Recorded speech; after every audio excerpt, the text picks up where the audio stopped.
अन्सारी सरांनी करावं.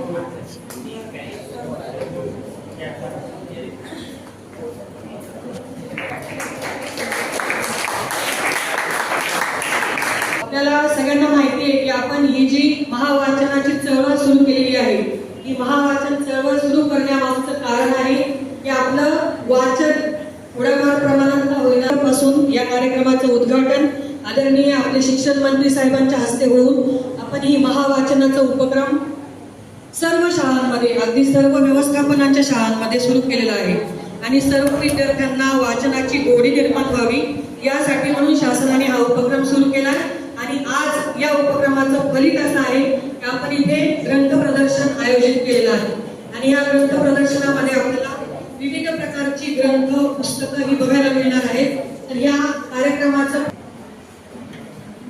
शहर साधन केंद्र क्रमांक 1 या ठिकाणी मौलाना अबुल कलाम आझाद रिसर्च सेंटर या ठिकाणी आयोजित केलेला आहे.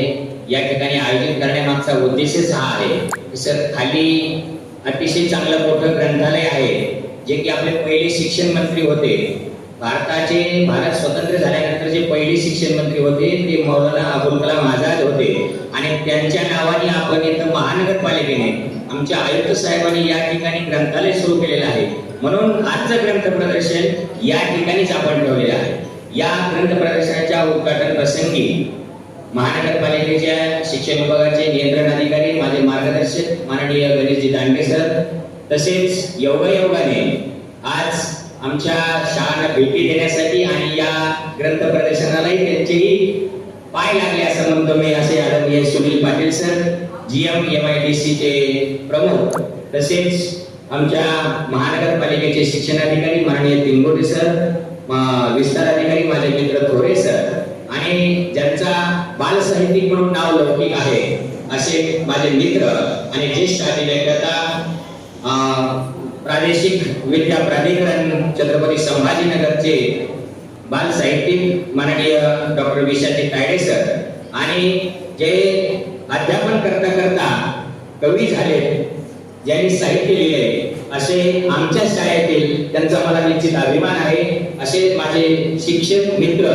मनोजजी अग्रवाल आणि संजयजी कुलकर्णी सर, तसेच महाराष्ट्र हिंदी विद्यालयाचे शिक्षक आणि साहित्यिक बदाने सर, उर्दू मध्ये सुद्धा निर्जय सर बाहेर बसलेले आहेत.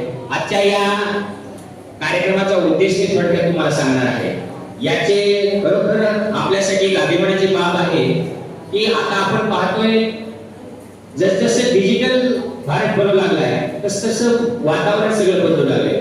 पूर्वी वाचायचं किंवा काहीतरी उपक्रम घ्यायचा हा फक्त ऑफलाईन होता, परंतु आता अशी परिस्थिती झाली आहे की आता सगळं ऑनलाईन आहे. तुम्हाला स्वतः तुमची सगळं नोंदणी किंवा वाचन सुद्धा तुम्ही करताय का हे ऑनलाईन पाहिलं जाते. म्हणून हे सगळं डिजिटलच्या रूपात आहे आणि याचे ब्रँड अम्बॅसेडर महानायक अमिताभ बच्चन आहेत सर. आपण सगळेजण पाहत असाल टीव्ही मध्ये सुद्धा ते अगदी मराठीत बोलताय आणि वाचनाबाबत त्याच्यामध्ये तुम्ही या उत्सवामध्ये सहभागी होण्याबाबत तुम्हाला सगळ्यांना विनंती करताय. म्हणून आपल्यासाठी ते ब्रँड अम्बॅसेडर आहेत, म्हणून आपल्यासाठी अभिमानाची बाब आहे. आणि सर या महावाचन उत्सवाच्या अंतर्गत आपल्या महानगरपालिका अंतर्गत असलेल्या मनपा आणि खासगी व्यवस्थापनाच्या 940 शाळा आहेत. या 940 पैकी जवळजवळ 931 शाळा सहभागी झालेल्या आहेत. हे सुद्धा एक महानगरपालिकेचं मोठं काम आहे. त्यासाठी माझा स्टाफ सगळा काम करतो आणि विद्यार्थी सुद्धा जवळजवळ 52,000 विद्यार्थ्यांची नोंद त्यामध्ये झालेली आहे. परत पुढचे विद्यार्थी होतात. या अंतर्गत 3री ते 5वीचा एक गट आहे, 6वी ते 8वीचा एक गट आहे आणि 9वी ते 12वीचा एक गट आहे.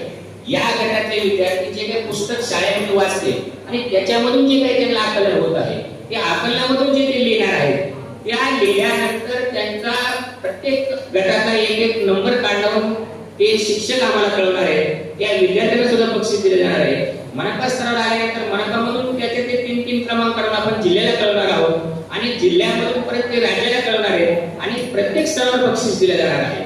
याच्या मागचा बक्षीस दिल्या जाण्याचाच उद्देश नाही, तर गेल्या वर्षीची चळवळ अशी होती सर की महाराष्ट्राचा वर्ल्ड रेकॉर्ड झाला.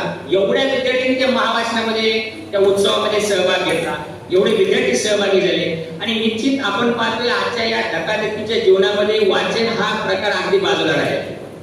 वाचण्याने मेंदूचा विकास होतो, वेगळ्या प्रकारे चाललेला मेंदू सुद्धा थांबतो आणि वाचनामध्ये मेंदूला चालना मिळते. परंतु आजकाल असं झाले वाचन आता थोडंफार काही बोलायचं असेल तर कोणी पुस्तक वाचून येतच नाही, मोबाईल उघडतोय त्याच्यामधूनच कवी किंवा कविता एखादी म्हणतो आणि तेवढ्या पुरतं हे करतोय. परंतु प्रत्यक्षात पुस्तक घेऊन वाचण्याचं काम मागं पडले हा मोबाईल आल्यामुळं. या आजच्या ग्रंथ प्रदर्शनाचा किंवा या महावाचन उत्सवाचा थोडक्यात मी उद्देश तुम्हाला सांगतो. याच्यामधून वाचन संस्कृतीला प्रोत्साहन मिळेल, विद्यार्थ्यांमध्ये अवांतर वाचनाची गोडी निर्माण होईल, मराठी भाषा, मराठी साहित्य, मराठी संस्कृतीशी विद्यार्थ्याची नाळ जोडणे आणि दर्जेदार साहित्याचा व लेखक कवींचा विद्यार्थ्यांना परिचय करून देणे. म्हणून आज आपण हे दर्जेदार बाल साहित्यिक Marathi doctor Vishal Tayde sir, Agarwal sir, Kulkarni sir, Badane sir यांना आपण या ठिकाणी आज विनंती केलेली बोलवलेलं आहे.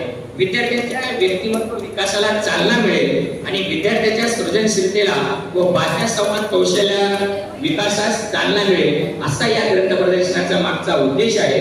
या नंतर ज्यावेळेस आपला पूर्ण कार्यक्रम त्यावेळेस विद्यार्थ्यांसाठी पूर्ण ग्रंथ, वेगवेगळे मासिक, शासनाचे कित्तर मासिक असेल, खाली सुद्धा आपण पूर्ण उर्दूचे सुद्धा ग्रंथ लावलेले, मराठीचे सुद्धा लावलेले, अगदी त्याच्यामध्ये कुराण सुद्धा आहे, महाभारत आहे, रामायण आहे, वेगवेगळे ग्रंथ या ठिकाणी आहेत. विद्यार्थ्यांनी त्या ग्रंथाचं अवलोकन करायचे, वाचायचे आणि त्यामधून काय तुम्हाला वाटलं त्याबद्दल आपला तुम्ही रजिस्टर मध्ये सुद्धा तुम्ही नोंद करू शकता. अशा पद्धतीचा सर या कार्यक्रमाचा उद्देश आहे. मला या ठिकाणी प्रास्ताविक करायची संधी दिली त्याबद्दल धन्यवाद.